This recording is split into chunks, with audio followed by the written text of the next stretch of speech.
आज मैं आपसे एक ऐसा प्रश्न पूछना चाहता हूं जिसका उत्तर शायद आपने कभी अपने आप से ईमानदारी से नहीं पूछा। क्या सचमुच आपको लोगों की बातें दुख देती हैं?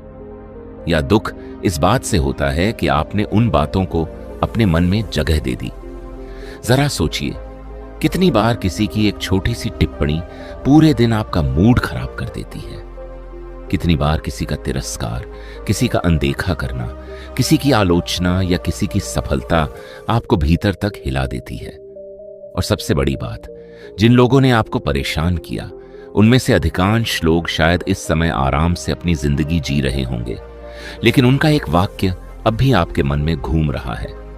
यदि ऐसा आपके साथ भी होता है तो यह वीडियो आपके लिए है, क्योंकि आज हम केवल इग्नोर करना सीखो जैसी साधारण सलाह नहीं समझेंगे, बल्कि यह जानेंगे कि गौतम बुद्ध ने मन को इतना स्वतंत्र कैसे बनाया कि संसार की प्रशंसा और अपमान दोनों उनके भीतर प्रवेश ही नहीं कर पाते थे।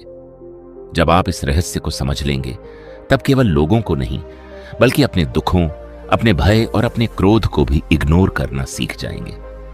और यहीं से आपके जीवन में एक ऐसा परिवर्तन शुरू होगा जिसकी आपने शायद कभी कल्पना भी नहीं की होगी। मनुष्य का सबसे बड़ा भ्रम यह है कि उसे लगता है उसकी पीड़ा बाहर से आती है।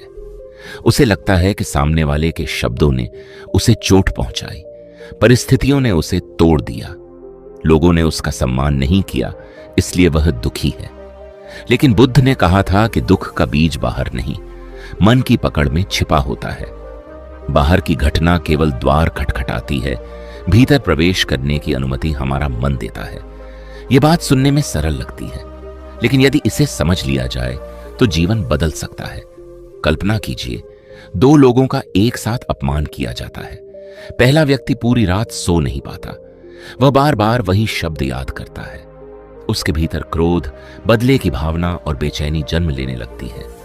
दूसरा व्यक्ति कुछ क्षण शांत रहता है, गहरी सांस लेता है और अपने काम में लग जाता है। अपमान दोनों का हुआ, लेकिन दुख केवल एक के जीवन पर राज करने लगा। ऐसा क्यों हुआ? क्योंकि घटना समान थी, लेकिन मन की प्रतिक्रिया अलग थी। जीवन की गुणवत्ता घटनाओं से कम और हमारी प्रतिक्रियाओं से अधिक तय होती है।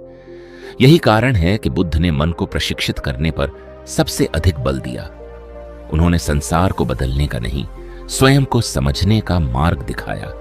क्योंकि जो व्यक्ति हर आवाज का उत्तर देता है, वह कभी अपने भीतर की आवाज नहीं सुन पाता, और जो अपने भीतर की आवाज खो देता है, वह धीरे धीरे दूसरों की राय का कैदी बन जाता है।